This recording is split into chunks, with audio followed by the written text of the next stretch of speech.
Welcome to the Rim Break Rodeo. We hope this video helps. You start by making sure power and accounts are ready. Charge the watch to about 50%, sign into your Apple ID on the iPhone, and enable Bluetooth and Wi-Fi.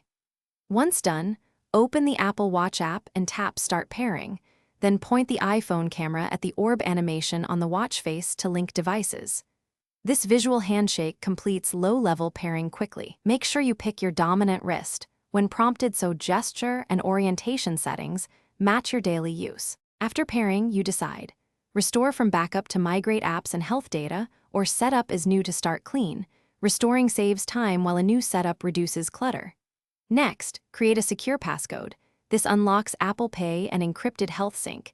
Then add cards to wallet and grant health and motion permissions so sensors will record correctly. Make sure you choose app install preferences. Automatic installs push iPhone apps to the watch, while manual lets you control storage and layout. Finish by customizing the watch face and complications so your most used data is one glance away. Then fine-tune notification delivery and focus priorities to avoid overload. Enable safety features like fall detection and emergency SOS, and verify health sensors and workout settings match your measurement preferences. Once sync completes, test notifications, make a small purchase with Apple Pay, and start a short workout to confirm sensors. If something fails to sync, restart both devices and retry pairing. This often clears handshake issues.